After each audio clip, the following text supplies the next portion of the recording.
Good morning and welcome to the Morning Spotlight Podcast. I'm your host, Mike Cam, coming to you as always from the Spotlight Studios here in Morristown, New Jersey. My guest today is a handicapable athlete and motivational speaker. He founded Handicapable Fitness with the goal of using individual experiences to better the handicapable community through conscious dialogue and action, which he hopes can be a way for us all to learn from each other. He is James Norris. James, welcome to the show.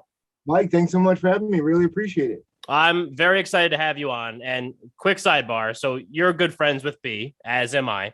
I'm rocking B's t-shirt.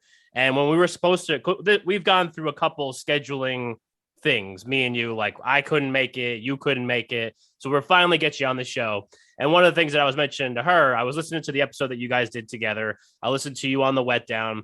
And I was like, I feel like this is the most not nervous is not the right word, but just like anxious for an interview because you're such a good dude and like so awesome with all the stuff that you do that I just want to make sure that over the course of this episode, however long we go for, that I do you justice. I mean, you're the man. So welcome. I think that's easy for you to do. I think you say that to all your guests, but I really appreciate it. I'll take it. Yeah, definitely take it. Definitely take it. So you've had a lot of like cool stuff going on. So can we talk, like, what are you doing right now? Where are you in the country right now? What's going on with James Norris? So I am back in Boston right now.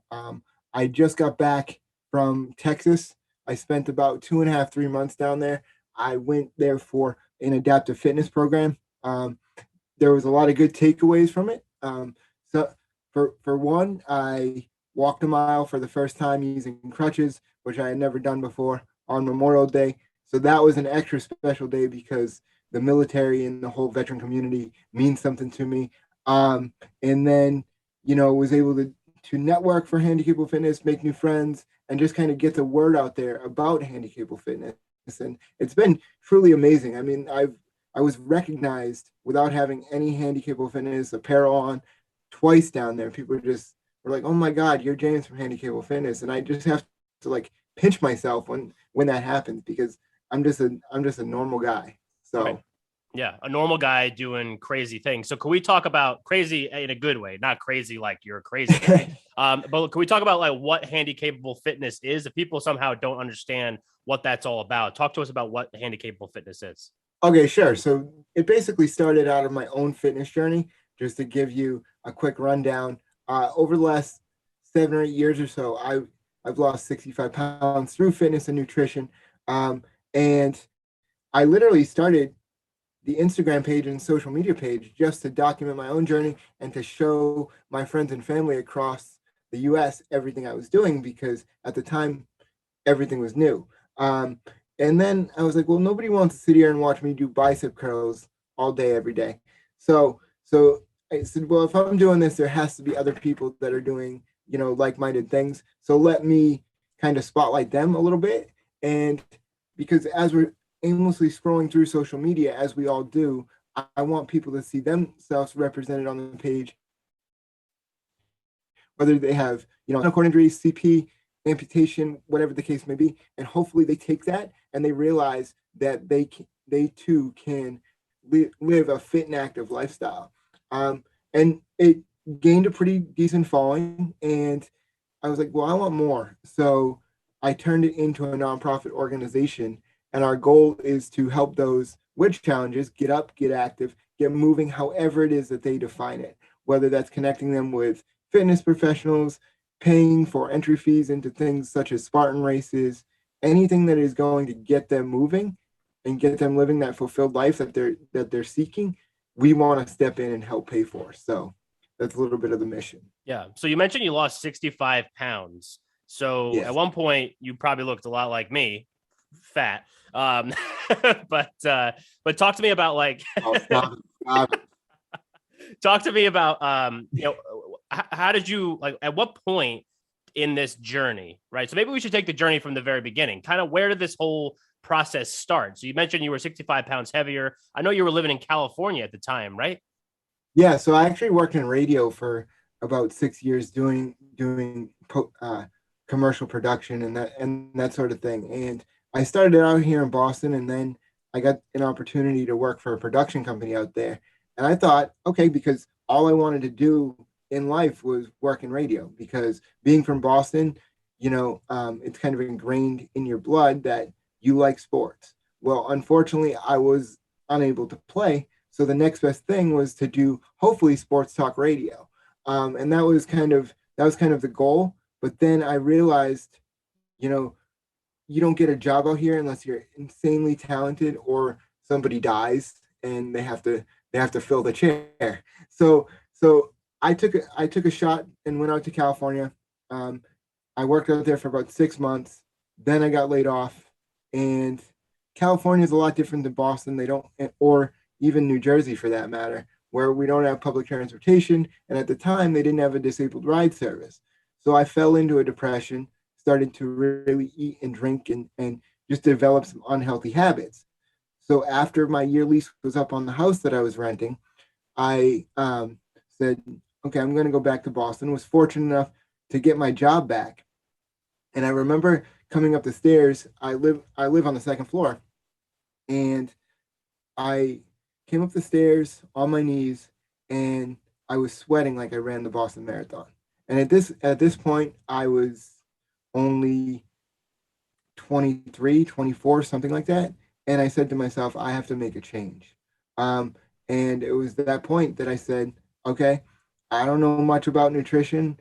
I don't know much about fitness, but I'm going to go to Walmart. I'm going to get those prepackaged salads, and I'm just going to force myself to eat those every day. And one thing led to another. And I would literally go to the gym too, because I knew nothing about working out. I would literally go to the gym and do the same workout every single day. Um, then a trainer saw me, and he's like, "You're in here every day." He's like, "Let me work a program with you designed around your challenges and your goals, and we'll see what we can do." And one thing led to another. Slowly started to see the weight come off, and just kind of fell in love with the whole fitness lifestyle. Yeah. Yeah. So I think I did not do a good job at structuring this interview so far. So I know you. And so I know like why you were going up the stairs on your knees, not just because, you were like trying to bruise your knees, like because you have to, right? So could we explain to the spotlighters like why that was happening? Like why were you going up the stairs on your knees? Let's do that. I have said Okay, so I have cerebral palsy. And I was born quote unquote normal, born premature, but other than that, there was no other, issues or what have you. And then at the age of about one and a half, I went in for a hernia operation.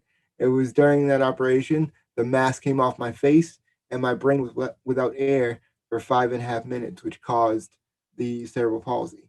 So it basically affects the strength in my legs, and then also my left arm. But they didn't say anything to my parents at the time, so they, let me heal up, go home. My parents realized that I wasn't hitting certain milestones. Living here in Boston, they're like, something's going on. Let's make an appointment in a children's hospital. Shortly thereafter, that's when they diagnosed me with the cerebral palsy. Gotcha. And was that something I mean, like it's when somebody listens to that story and they're like, "Man, James got dealt a really shitty hand," for lack of a better phrase. Like I know you said that you were born premature, but ultimately, pretty. You said normal. We'll put that in air quotes, but like, you know, then you get this happens to you, and now you're here and you're changing lives. But was that a difficult thing to kind of maybe grasp early on as you were? You said not hitting certain milestones. I'm assuming like you were in school with other kids and doing all that kind of stuff. Yes. So like if you're seeing them be, like you said, normal, but as you're progressing, you're not progressing as well as them, I guess. Was that hard to kind of swallow being a young kid and not being able to play sports and all that kind of stuff? Well, you know what? Yeah, yes and no, because my family did a really good job of really never treating me any differently. They I always tell people that they held me. I feel that they held me to a higher standard because they didn't want me to use my circumstances as a scapegoat to say, "Oh, I have cerebral palsy, so I can get bad grades in school or whatever." But when it became a challenge is when we're growing up through Little League and Pop Warner and that sort of thing, and I'm like, man, I want to play, and there's challenger baseball leagues out there, which is designed for people with disabilities and that sort of thing, and they're great. But at this the part that I didn't like about it and the part that I struggled with, going back to the part of me being a competitor and just being from Boston, the game always ended in a tie. And I'm like, no, that's bull crap. Like my team won 5-4. Yeah. Your team needs to do a little better. Like Right. get some shots up, whatever you gotta do, but you guys lost. That's it. So I basically told my mom, I'm like, I don't even want to play anymore because it's not worth it. So I really delve deep into sports. Like I was never really the social type to where you would see me out at a game on a Friday night because I always felt that I was identified by the cerebral palsy first, and then there was James. And it wasn't until fitness that really kind of took shape and changed my outlook on things and realized that hey, cerebral palsy in the grand scheme of things is actually my superpower because it's now allowed me to connect with so many different people in so many different ways that I would have never been able to do if I was quote unquote normal. Right. So At what point did you recognize that that was your superpower? Because you just mentioned that you thought early on you were recognized by CP first and then James, and that you were maybe not as social as maybe you wanted to be. Then you go into a career in radio, which is basically just you talking to people. I mean, they're granted not everybody's talking back if you're like, just on the mic by yourself, but that requires you to be social. And I mean, I know you now and I know you're a social guy, but at what point in this journey did you decide like, hey, I need to be social and be out there and be in front of people and connect with people like that? it was kind of I mean, I was always a social person in the sense that if Mike, if you came up to me and we were at the same place or whatever, and you said, "Hey James, how's it going? Did you see the Red Sox last night?" I could talk your ear off about that. But for me to go up and initiate a conversation, or for me to put myself in a social situation, I would never do it. So it was kind of like that switch. I'm like, okay, I'm at work. I have to kind of step out of my comfort zone a little bit and put the radio voice on, so to speak, and just Yep. make this thing happen. Right. Because I knew being from Boston and just being in the radio industry, period, if I wanted to do what I needed to do or what my goal was, that I needed to really just step out of that comfort zone and fake it till you make it, so to speak. That's like my MO, dude. I mean, I'm faking it till I make it 100%. 100%. Well, Yeah. you're doing a damn good job, let me tell you. Thank you. I appreciate that. You notice that I'm also dancing. You keep mentioning Red Sox and you keep mentioning Boston sports. And you know how I'm basically, you notice that I'm basically just dancing around those. Granted, the Red Sox right now, 100%.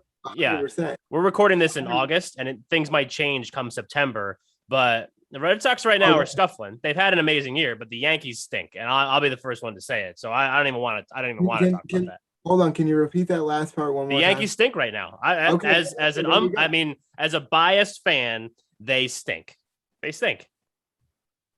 Yes, absolutely. Yes. But Great answer. Just so you know, I keep bringing up the Boston sports on purpose because I know where your heart lies. So I want to dig it in. I want to jab that knife in a little bit deeper this time. Yeah. Talk to me. Can you talk to me also about the Boston or the radio stuff? Because I think that's just so interesting because like you have this passion for sports and you're able to find an outlet where maybe you're not like necessarily competing, but like you said, I mean, Boston sports radio area is very competitive, like you mentioned. And, talk to me about that. Like that, I mean, big jump, right? And I'm sure you're, probably competing for maybe spots in shows or whatever. I know you went to the Connecticut School of Broadcasting, right? Yes. Yeah. See, that's my ample research that I did before this, but I love the show prep, Mike. Yeah, big time show prep. I mean, I'm literally taking notes as we're talking. That's the show prep, but the people can't see what you're doing. Yeah, right. Theater of the mind. Let's go. Nobody knows. Yeah, I'm typing you notes under the table. What are you talking about? Right. Yeah. I mean, I have like just pages. Yeah, one notepad. But talk to me about that. Like, talk to me about so you go. I think you have to interview for CSB, right? Yeah. So I go, and it's kind of a really interesting story because, again, me kind of being an introvert and not really putting myself out there, so to speak, and being so shy as I was growing up, we had to interview, and part of the interview process was we actually had to record a spot, and just because they wanted to show us the different things that we would be learning, and then the production side of it and all that stuff. So I go and I read this copy, and oh my god, like it was like the worst thing I've ever done in my life, because I was reading it as like the cat went into the house, and like, because I was so nervous because I wanted this so bad, and I knew that this was kind of my way into that field, that I felt so bad about myself, and I'm like, that sucked, that was terrible. And finally I went to the instructors afterwards, and I said, listen, I said, let's call it how it is. That was terrible. You know it, I know it. But if you let me in this school, there won't be anybody that works harder than me to better myself, and to make you guys proud. And thankfully, they did let me into the school, which led to me getting an internship, and then the rest was kind of history. Right. Yeah. So talk to me about kind of the history part, because, I'm assuming you get the internship. Was like the next step when you went to California? Was that kind of the trajectory here, or was that after something else? No, so I worked for a cluster of stations here in Boston for the majority of the time that I was in radio, and but predominantly for an alternative rock station. So basically, I would voice some of the spots, then load them into the system, and put the music behind them, all the post production work, and that sort of thing. And then I was on our HD2 station, where I co-hosted a couple different shows, and that sort of thing. So it was a really interesting time, and I tell people that it was crazy because I got paid to go to adult daycare pretty much, because Yeah. I mean, I use a power chair most of the time to get around, up until here recently, and I would race remote control cars down the hallway. I would I would take the chair and run it over long stretches of bubble wrap, and it would sound like a machine gun going off. Yeah. But I mean, it made memories, and like I said, that's what led to me calling it adult daycare, because I'm like, I'm getting paid to do this. Right. This is fun, Yeah. you know. And then going to concerts and going to shows and meeting celebrities, all of that sort of thing. You know, I have to pinch myself and be like, that was actually my life there for a little bit. Yeah. Yeah. And so then the next thing was California. I'm just trying to Yeah, get the yeah, so, time frame yeah. down. So I worked in Boston for the majority, and then I had the opportunity. The production company called me and said, "Hey, listen, we have this job opening. Would you be interested?" And I was like, "Heck yeah, let's go!" Because I didn't know who I'd bump elbows with. Ryan Seacrest. He has every job in radio. He doesn't want anybody else to have a job in radio. So, but I was like, well, maybe I can meet him or somebody else, and then that would be my next step into my radio career and getting me involved in sports. Um, that was kind of the end goal of everything I did. Was I always had my eye working on sports radio. It never happened, but that was a plan going in. Right. Yeah. And so you mentioned also, so now that we're in California, and that, at one point in your time in California, you said you were drinking a lot, eating all the wrong stuff, depressed. I mean, that's got to be like a really tough spot to be. You're not home, so you don't Yep. necessarily have like your immediate support system. Like you had mentioned, your family was a very big support system for you. I would imagine that they also weren't in California with you, right? I mean, I did have some family, but Okay. but yeah, it was a really kind of like dark time. I mean, because I remember specifically, this one night, and it kind of like was that first come to Jesus moment, so to speak, where I had one too many beers, and I had gone to bed, and I just remember looking up at the ceiling, going, James, and I actually said this out loud. I was like, James, what are you doing? You were created to do something greater than just 12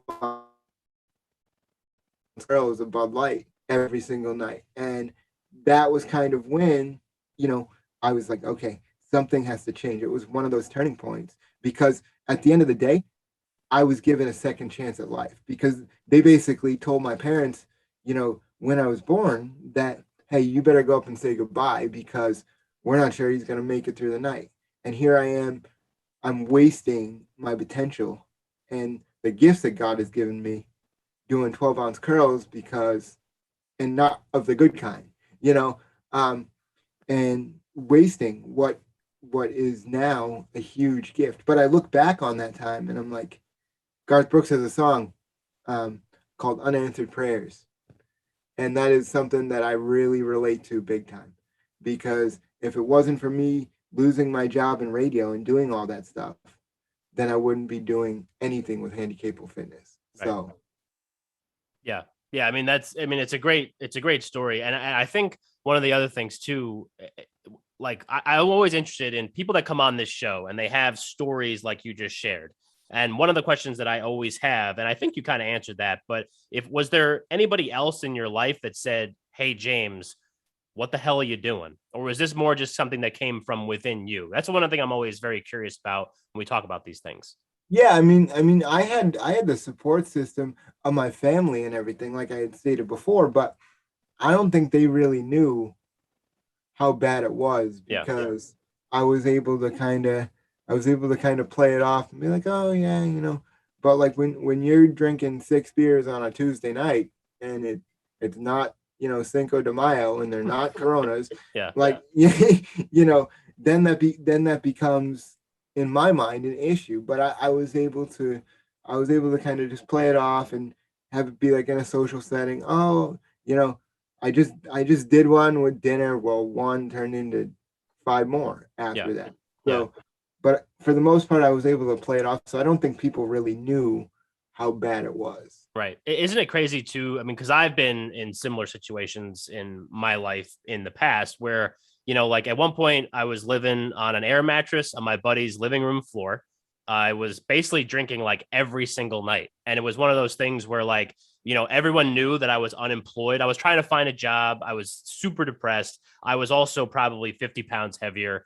And it was one of those things where it was like everyone knew that on a Monday, a Tuesday, a Wednesday, it doesn't matter what day, Mike's available because he's got nothing the next day. And so they'd be Exactly. like, "Hey, Mike, you want to go out for a beer?" I'd be like, "Yeah." And the next thing I know, I'm like 10 deep. I'm like, "Yeah, maybe I should go back home." And I'd blow up the air mattress, go to bed, wake up, do it again. It's just crazy. Like you just kind of you lied to basically everybody else and then also yourself too, because you're just saying like, "Hey, this isn't that big of a deal." But then eventually you kind of have, like you said, I mean, I've used the coming to Jesus moment phrase quite a bit because I've had several over the course of my life. But I think that's just one of those things where it's like you kind of like the flip gets switched, Yep. or the switch gets flipped. Not the flip gets switched. That doesn't make any sense. I It's know the what other you way mean. around. Yeah, I'm a pro. Yeah. No, but you're 100% right. And I think one of the biggest things that you said there is you're not only lying to everybody else around you, you're lying to yourself. And there's that deep rooted issue there of, okay, why is this happening? And until you kind of peel back the layers of the onion there, it's not gonna heal itself. You're just gonna keep piling it on. Right. Yeah, absolutely. All right. So you move back to Boston. You start eating the Walmart salads. The trainer tries to hook you up with the workout plan. But at what point does the mindset shift? Because you said that you were like in the depression type thing. I'm sure it wasn't like, "Hey, I'm working out and eating salads. We're Yeah. good." You know what I mean? Like I'm sure there was a process, right? Oh yeah, 100%. I think it was one of those things as I slowly started to see the weight come off, and then I would see the videos of things I was doing, at that point new because I had never done them before. I was like, hold on, wait a second. Cerebral palsy isn't winning against James. I'm actually taking back control of my life for the first time. So I think to answer your question, it was once I really started to see the progress of everything I was doing, the nutrition leading into the fitness, and then the weight came off. And, you know, I was able to find my identity through that. Right. And then you mentioned that, like, so that you said the Instagram page or something that you had started and you were putting your stuff up there. And I know now because I follow it. And if anybody doesn't, they should go follow the Handicapable Fitness Instagram handle. But then eventually you start, spotlighting other people on there. But at one point, do you decide in this journey of your fitness journey that you have to start putting your stuff out there because you think it might serve as, I don't even know if you're doing it for yourself or if you're doing it because maybe you thought that you can reach some other people and help them with their stuff? Yeah, so originally I was just posting it on my own personal Instagram, everything I was doing. And then the trainer I was working with said, James, he goes, if you're already posting it on your own personal account, he goes, why not make a public account? You share your stuff. You never know who you could inspire, all of that sort of thing. So that's what I did. And I just literally took my own personal Instagram and made it into Handicapable Fitness pretty much. And then I was like I said earlier in the show, nobody wants to sit here and watch James do, curls and whatever else every day. So if I'm doing this, there has to be other people. And then that's when I started to research into the hashtags and kind of pull out other people and spotlight them a little bit. Right. And then talk to me about like at what point I'm assuming that this happens. So if I'm wrong, then tell me. But do people start reaching out to you to, for, I don't know, inspiration? They start reaching out to you to like get involved in like what it is that you have going on. Yeah, so I mean, I think kind of that first moment was I a couple years ago I had done a handicapable fitness walk because I had woke up one day and I was like, man, it'd be cool to do a 5K. So I had started going to a gym called Mike Boyle Strength Conditioning here in Boston. And Mike Boyle is world renowned when it comes to strength and conditioning. He's worked for the Bruins and the Celtics, I mean the Bruins and the Red Sox and that sort of thing. And I started working out with a trainer there, and I went into him and I said, "Listen, I want to do a 5K." He's like, "All right, well, we'll start training for it." So I built it up through social media, and I said, "Listen, guys, this is what we're doing. We're going to donate, the money." This was before we became a nonprofit. I said, "We're going to donate the money to Boston Children's Hospital because they were so infamous in getting me to where I am today. I want to give back." So one thing led to another, and um, we talked about it on social media, and then somebody had reached out to me from New Jersey and was like, "Listen, I work with handicapable athletes. I've been following you for a while. I want to come out and support you." And I was like, "Yeah, sure, okay, buddy. Like whatever. Like not whatever, but people talk, but you never really see the action a lot of Right. times." So I said, "All right, well, here's the address." Well, he ended up driving, I think it's what, 6 or 8 hours from New Yeah. Jersey to Boston. About. Yeah. And he ended up driving that that twice in one day because he came here and went back on the same day just to see me do the whole walking thing. And I was like, okay, that was pretty incredible. And that was kind of the first thing. And then Spartan, they reach out to me and they're like, "Listen, we're going to be doing the first ever Paris Spartan race out in Laughlin, Nevada. Would you take part?" And at the time, I didn't know what a Spartan race was, but I was like, "Yeah, let's go, let's do it." And then I YouTubed it, and I'm like, "What did I get myself into? Am I crazy? Like this is ridiculous." So while I was there, I had a shirt on with my logo. Mind you, this was pre-COVID. Um, and this woman in this whole crowd of people came running up, and she's like, "Oh my God." She goes, "I follow you on social media." She goes, "My son has cerebral palsy, and because of you, he wants to be a personal trainer." So I went over and I talked to him, and he looked at me like I was the rock. And from that point on, I knew that this was what I was supposed to be doing. Yeah. How do you do a 5K? Can you explain that? Okay, me personally, or how do you do it? No, no, no. Like you, I mean, I know it's like whatever it is, 3 miles or whatever, but Yeah, like it's three. how are you performing this 5K? So there for that particular one, I didn't have a walker at the time. So we needed to come up with some type of solution for a walker. So we actually used a medicine ball rack that I actually pushed around the track and was able to kind of lean on it. Now I have a walker, and then I've also started to use the arm crutches. So that's how it's kind of progressed from Gotcha. then to now. Right. Can we talk about now real quick? Because a couple weeks ago, so people don't know, James and I met on Clubhouse in podcasting rooms, and we could talk about podcasting stuff towards the end of this because this is actually the the more important stuff that I think that we're talking about. So I hadn't seen you in like weeks, and every now and then you would shoot me like a voice message, and I'd be like, "Oh, James, you're such a good guy." And then eventually, like, you popped back in one day and you told me that you walked for like the first time, and I thought that was like so cool that, like, I mean, we were just talking. I mean, I don't even think there was many people in that room. Maybe there was like three or four of us. Yeah. And so talk to me about that. Like, talk to me about the journey, for, pardon the pun, but talk to me about the actual getting to that point and being able to do that and what that means for you and maybe for other people too. Absolutely. So, I mean, it was kind of crazy because when I originally signed up to do this adaptive fitness program or invited to take part in this program, I was like, okay, great. I'm going to go down there, going to get a little stronger, do some networking for Handicapable Fitness and that sort of thing. And, met with the trainers and they're like, what's your goal? And again, when they said, what's your goal?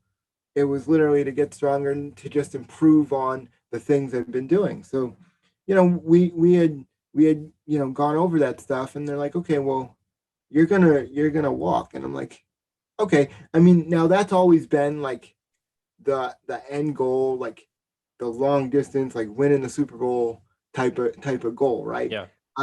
But I wasn't expecting to do it then and there. And I was standing at the parallel bars, and the trainer said to me, she goes, okay, take it first. You're gonna stand here for 10 seconds. So that was on a Friday. Then I did that, and I said, okay, well, now that Monday I did it for 25 seconds, and then that Wednesday I held it for like a minute just standing. So me, with my exercise background and my knowledge from Mike Boyle strength conditioning, I actually started to think about, like, okay, what muscles do I need to recruit, and how am I going to do this to actually take that step? And so I was like, you know what? I remember it to this day. I told myself, I said, on Friday you're walking, but I didn't say it to anybody else. I just said it to myself. Then that Friday I woke up and I said, you're walking today. And I don't know what came over me. It's still kind of a fuzzy like moment, but I took like 5 steps on my own, and I had never done that before. And I was like, holy crap. People asked me how that felt, and honestly, I'm proud of it, but it was like one of like those numb moments where I was just in a zone and I don't really remember it completely. One of those like out of body experiences. Yeah, I was almost. I'm like, oh my God, am I walking? Like, so it was like, and it was a deep, profound moment. So, I mean, I bawled my eyes out, and I'm not typically a crier, but it was just like Niagara Falls came out of my face. Yeah. Yeah. And then you said at the beginning, because my timeline of this episode is just all over the place, but that's just kind of how I do it. It's how my brain operates. But you mentioned at the beginning that you walked a mile. Did you say that before? Yeah. So on Memorial Day, in a park down in Dallas, they do a huge thing called Carry the Load for everybody who's passed away, first responders, military, personnel, and that sort of thing. And a good friend of mine who's a military veteran, one of her good friends passed away. So I said to myself, okay, I'm gonna walk to honor him this year. And so she was supposed to come from Oklahoma to be there to support me. She ended up having car trouble and she couldn't make it. But I said, you know what, I'm gonna still honor him and do what I came here to do. And it was that day where I ended up walking a mile total, what I would do is I would set the alarm on my phone, and every 10 minutes I would get up and I'd walk for as long as I could, um, and be able to, you know, ended up getting it done. And I mean, I originally, she originally said to me, can you walk like 2 football fields? And I was like, okay, that's so that was the goal going in. And I didn't know, when I was doing it, how far I had actually gone. And then somebody came to me afterwards and said, James, you know how far you actually walked? And that's when they told me it was a mile. Yeah, crazy. So, I mean, it's mind blowing to me that, and do you ever like get a chance to maybe like look back and kind of the whole thing from maybe like the start of this journey to now, and like, think about how much that has gone into this just for yourself? I mean, I know that there's more people, which I will ask you about in a second, but like how, the journey that this has been. Have you ever just like kind of like had a chance to just kind of sit back and reflect on that? Oh man, I mean, yeah, it's been a wild ride. I mean, because if you would have told me 7, 8 years ago, whenever it was, hey James, this is you're not only going to lose 65 pounds, but you're also going to start and run a nonprofit organization. Then you're going to go to places like Dallas, places you've never been before, and then you're going to get messages from people internationally saying what you do makes a difference. I would have looked at you like you were crazy. I would have been like, Mike, what's in that brownie you're eating right there? Because you need to tone it down a little bit.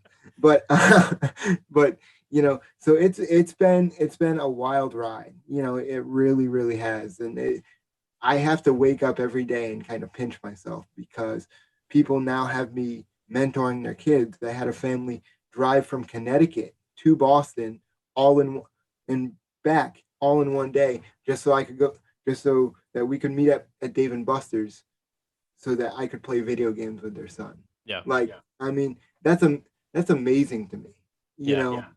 know. And it's something I don't take for granted. Oh, 100%. Yeah. I mean, and I know you, so I know that you don't. But so we've talked about how, you've served as an inspiration for other people. And then I know for a fact that the people that you post on that Instagram page that are doing all these incredible things, um, does anybody in that, maybe group of people or whatever it is that, I know it's going to be hard to maybe pick one, but if you could pick one, you have to. Totally. So if there's one that's kind of turned the tables on you and has almost been an inspiration for you to kind of help you progress through this journey, you being out there inspiring others, does it come back and return to you? Yes, I think so, and it goes to the kids that I mentor, the kids and young people, because it's like, man, because their CP is a little bit worse off than mine, and I think to myself like, man, they wake up every day and they have a smile on their face, and all of these things, right? And they somehow find joy in the day. So what is my excuse? Yeah, my legs aren't as strong as most, and my left arm is messed up. But at the end of the day, there's people out there that would love to be able to do the things that I'm doing. So who am I to say, oh, woe is me, my life sucks? Because in my mind, if I do that, it's disrespectful first and foremost to God for giving me that second chance and giving me the ability that He has, right? And then also the people like yourself who have invested into Handicapable Fitness. And it would be a disservice to those other amazing athletes that you spoke of that are featured on the page. Right. So Yeah, absolutely. So, one of the things that you also mentioned there, I did not know this about you up until maybe recently. Again, ample research, but you have a very strong faith. Can you talk about that in the motivation behind what it is that you're doing? oh, my faith to me is everything because I alluded to it a little bit ago or just recently, you know, without God, you know, giving me that second chance and saying, "Here, these are the doors I'm going to open up for you," then that wouldn't be possible. I tell people all the time, I'm just the face of Handicapable Fitness. So you guys get to look at this beautiful face. I don't know if that's a good thing or a bad thing. I think it's a good thing. It's a good thing. Okay. You mentioned Seacrest before. You got a Seacrest vibe going on. Yeah. Okay. Yeah. There we go. Yeah. I won't take all the radio jobs. Don't worry about it. I appreciate that. Thank you. There's a spot for you, Mike. Thank you. I appreciate it. But no, I'm just the vehicle that God is using to use or using to make this thing go. Um, and but make no mistake, it's all him and the glory goes to him. And the second I get a big head and think it's all me, everything that I've worked for, everything that everybody's worked for, it can all crumble in a second. So I never want to get a big ego. Yeah. No, I mean, and like I said, I think earlier in this episode, like that is one of the things that I have recognized about you over, I think we met probably like in January or February on Clubhouse. Yeah. And then I've just kind of been like, social media. University, what are you getting? Yeah, right. We've been like, we've been like, social media friends for a while. But then like throughout those conversations that we've had on Clubhouse, what I see that you put out on social media, that is one of the things that I've always recognized about you is that you're just like a humble guy that is just like putting himself out there to genuinely help people. You know what I mean? Like I remember one of the days that like, I forget, this was a while ago. This might have been in like March. I just like randomly, I saw like James Norris, Handicapable Fitness, sent you a voice message. And I was like, is he not going to make it to the lunch hour? Like, I don't care, James. Like, not everybody makes it every day. And then I listened to it, and it was like this long thing that was just like thanking me for running the room and B too, running the room and all the stuff that we do. Just like totally unsolicited, totally whatever. And I'm like, I mean, I'm right now, I'm getting the chills thinking about that message. And I remember I read it to my girlfriend because she, lives here with me. And she was like, oh my God, that's like the nicest thing anyone's ever done for you. And I'm like, yeah, and you're my girlfriend. That says a lot. You know what I mean? But that's just one of the things that I've always just liked about you and respected about you is like that you're just such a giver. You know what I mean? Like you just give. Well, thank you. And I mean, to me, we all need money to live, and that's what makes the world go around. But there's no better feeling than helping somebody, achieve something. Or because at the end of the day, we can strip away all of our political beliefs or whatever the case may be, everything that divides us, right? But at the end of the day, we just want to be seen as a person and know that our life matters. So it's as simple as picking up the phone and hitting record and saying, hey, Mike, I appreciate you, running the room. It's something small, took me 5 minutes to do, but it leaves a positive imprint or positive footprint on somebody's heart. And there's a quote that says something, and I'm going to paraphrase. People will forget what you drive. People will forget how much money you had in the bank, but they'll never forget how you made them feel. Yeah. And that's something I try to live my life by. Yeah. And you're doing a great job, and it made me feel good. So thank you. Do you have goals that you're hoping to achieve for Handicapable Fitness over the next couple of years? Are there like things that you're trying to accomplish, be it for maybe you're just yourself or just for the nonprofit, whatever you want to talk about? Yeah, I mean, sure. Right now, I'll just go with the goals of Handicapable Fitness. We want to bring back once, hopefully, this COVID stuff ends and we can all gather together. I mean, we're starting to get there, but who knows with the new stuff that's going on, where it's going to lead. But we'd like to bring back the walk, do more fundraising, host more events. One of the things that we do, or a couple of things that we do around the holiday season, is we do a food drive around Thanksgiving, and then we do a toy drive around Christmas and the holidays, that sort of thing. So we would love to get more corporate sponsors involved with all of that type of stuff, and then also get more corporate sponsors and just everyday people to hear our mission, to buy into our mission, so that we can go out and provide the equipment that people need to live that fit and active lifestyle that they're desiring. Right. So it's just fundraising and just continuing to get the word out there. And then for me personally, I hope to buy a house within the next couple of years, although with the Boston market, I don't see that happening anytime soon. Good luck. It's the same thing here. Good luck buying a house. Forget it. Exactly. And then I would really love to travel the country and do more motivational speaking. That's one of the things I've had the privilege of doing, and I absolutely loved it. I actually spoke in New Jersey, actually, your stomping grounds Oh yeah. at Hope and Future, which is an after school program for at risk youth, and that was great. So I hope to get out there, do a little bit more of that, maybe a couple Spartan races. Who the heck knows, man? I Yeah. mean, after this year that we've just gone through, you know, we really can't plan for too far in advance, I don't think. Yeah. No, I definitely agree with that. But you strike me as the guy as if the opportunity presents itself, you're gonna seize that opportunity, I would imagine. 100%. Yeah. 100%. Let's go. Yeah, absolutely. Let's go. So let's go spotlighters. So you mentioned if people you're trying to get the word out, you're trying to get people involved. How can people get involved in Handicapable Fitness? If they're listening to this episode and they're like, man, I really got to support James and his nonprofit and all that kind of stuff. What are some ways that, people like me could get involved with what you do? Okay, so the easiest thing that you can do is go to Handicapable Fitness, HANDI, capablefitness.com. There you'll find all the social media links, and then ways that you can contribute and donate. And we're not just looking for monetary donations; those are great. But if you have a said talent that you would want to donate to the organization, it would be it would be greatly appreciated. So it doesn't necessarily need to be monetary, it can be in-kind donations, what have you. But there you can find more about my story, more about our mission, and everything that we're trying to accomplish. Awesome. Love it.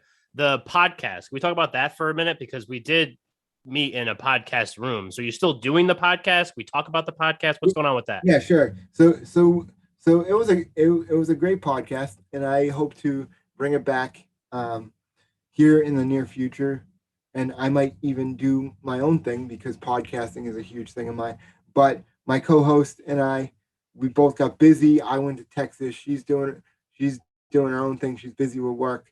And so we kind of put the show on pause for a little bit. But we have I think it's 2 seasons out on Spotify and all the major podcast platforms. It's called the Adaptive Collaborative Podcast. We actually interviewed everybody from Logan Aldridge, who's big in the CrossFit industry, and Matthew Walzer, who helped Nike create the first adaptive shoe. So there's a lot of great guests on there, so you can definitely go check it out. Even though the podcast is on a pause right now, there's still so much great information and so many great stories that people have been able to share with us. So I think that's awesome. And like I said, I want to bring back or I want to start the Handicapable Fitness podcast and kind of pick up where we left off and see what can happen. And just use it as another vehicle to get Handicapable Fitness out there and the stories that people have. Yeah, no, I think it's great because then it takes not old James, radio James, combines it with handy capable James and makes them one superhuman, basically. Exactly. There we go. I love it. It's always fun to do stuff like this, to play in Radio Land, I call it again, and it's definitely something I want to do.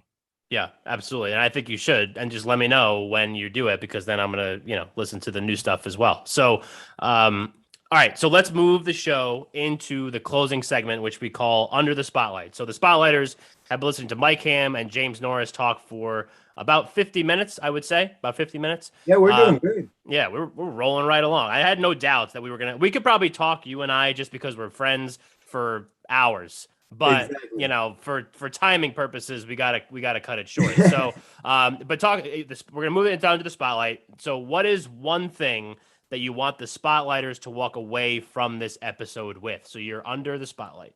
Okay. So you know what? We're all gonna face challenges. We're all gonna have fear.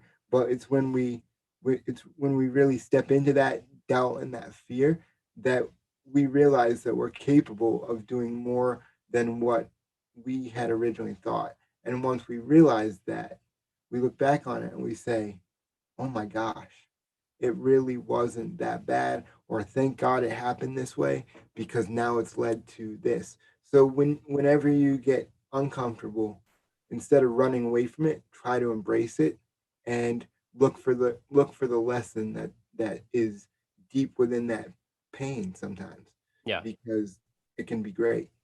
absolutely. So I lied. I have another question now based off that answer because I should have asked this during the episode, but it just, I mean, one more question, then we'll Okay. hit the links, then we'll wrap it up. So in this journey, obviously you have a lot of people that are looking to you, right, as like a source of inspiration. Does that ever get like, do you ever just need to kind of take a step back and be like, man, this is exhausting? Or is this just something that fills your cup up so much that you're like, love it, just bring it on from all angles? I need it. You know what? I get a little bit of both. I love it. I love meeting people, thanking people in person, getting messages, all of that stuff. But it can be heavy sometimes. Um, but I have, like we alluded to, a great faith, a great family support system, a couple really good friends that I can turn that spotlight off a little bit at night and just kind of decompress and be myself, and they can be my sounding board. One of my good friends, I don't want to uh, keep it too long, but was somebody that I met in Dallas. She was an 11-year military vet, you know, um, ended up getting a traumatic brain injury, but I talk to her every day, and to just see the spunk that she has and the light that she has is amazing. And then one other person that really holds true to my heart is somebody who I met through the Spartan race, Erica Walker. She is probably one of James's biggest fans and biggest supporters, and the reason why Handicapable Fitness has been such a success, because I've been able to learn from her. So it's those two on top of my family that have really shaped me and has allowed me to, when times get tough and times get heavy and I'm like, what am I doing? They're my grounding pieces that get me refocused and push me forward. Awesome. Love it. Sorry to throw that question in there, but I think that was an All right, important that's one. good. That answer was great. It was great. We gave a couple shout outs there, which are phenomenal. So if people need more James, and after this episode, I cannot imagine that they do not need it, where can they go to get more of you and Handicapable Fitness? Handycablefitness.com, HANDI capablefitness.com. And there is all the social media links. I respond each and every text, email, whatever it is that you send me, carrier pigeon. I got you.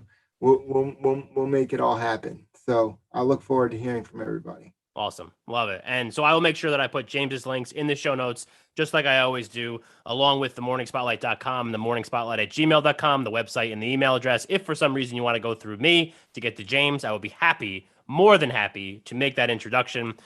James, thank you so much for coming on with us today. This was, as expected, nerve-wracking because I wanted to make sure I did your story justice, but also incredible because I'm pretty sure we did. You did a great job, Mike. Thank you so much for having me, and thank you for just giving me an opportunity. Awesome. Yeah, absolutely. Anytime you want, I'm here for you. Whatever you need, you got me. And the Spotlighters, thank you for listening, and we will catch you next time.